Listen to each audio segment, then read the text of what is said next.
Hello again, it's me. Welcome to my vlog. Kung bago ka pa lang sa channel ko, mag-subscribe ka na. Good morning sa tanan. Una, gusto na ko i-share ninyo kung unsa kaayo ang Dios sa akong kinabuhi. God is faithful, God is amazing. Ang tanang mga pagdayeg, tanang mga pagpasalamat diha lang sa akong buhi nga Dios.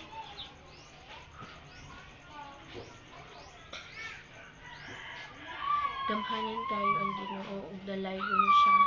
Angayon siyang ibayaw, angayon siyang pasalamatan.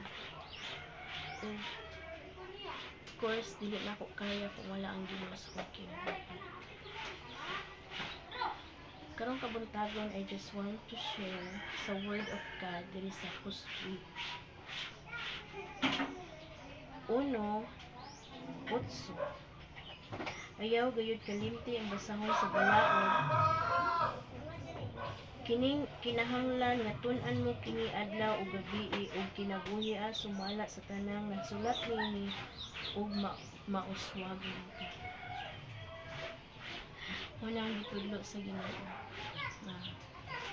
Kinahanglan basahon nato ang iyang pulong.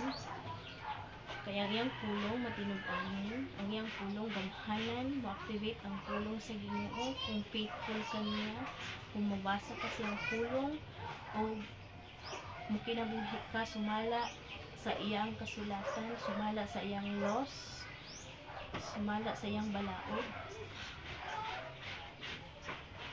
o magmauswagon ka tinuod ang pulong sa Ginoo. Encourage tamo nga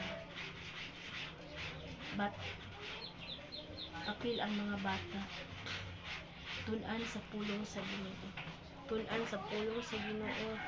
Kay grabe na kayo ang pamuhat karon sa kanitip. Gigamit na niya ang social media sa pagpaadik sa mga bata sa ML. Gigamit na niya ang mga bata na maadik sa ML, dili na ganahan mo eskwela, dili na ganahan mo simba, dili na ganahan mag-angko.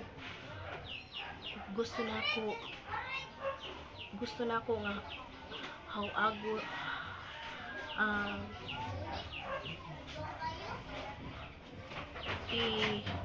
ihawag ang mga bata sa pagbasa sa pulong sa Dios. Tungod kay ang pulong sa Dios mao ni ang atong sandata nato ni sa pagsukol sa yawa. Unang-una, kailangan nimo mobasa ka sa pulong sa Dios para tagaan kag kusog sa Holy Spirit nga mo-guide sa imong kasing-kasing nga dili ka malimot sa pag-ampok, dili ka molimot sa pagbasa sa pulong sa Dios. Tungod kay ang pulong sa Dios gamhanan ug matinud-anon ang pulong sa Ginoo ug atong kinabuhi dili lang diri tamon. Ang atong kinabuhi aduna tay ikaduha nga kinabuhi dito sa langit ug ang atong citizenship naa sa langit dili diri sa kalibutan. Munang karon pa lang tun-an na nato ang atong mga anak sa pagpamati ug sa pagbasa sa pulong sa Dios. Kabalo ko na walay perfect nga inahan, walay perfect nga family, walay perfect nga relasyon, pero usa ta nga tun-an pinaagi sa pagbasa sa pulong sa Dios, may muhatag nato pundasyon. Si Jesus Christ mo'y atong pundasyon sa atong kaluwasan, pundasyon diri sa yuta, relasyon nga perpekto na ara makita diha sa Ginoo. Siya mo'y nagpilit sa atong kinabuhi. Ang atong paglaom nasa bukton sa Dios ug atong kaugmaon nasa bukton sa Ginoo. Dalaygon ang Dios ug I hope nga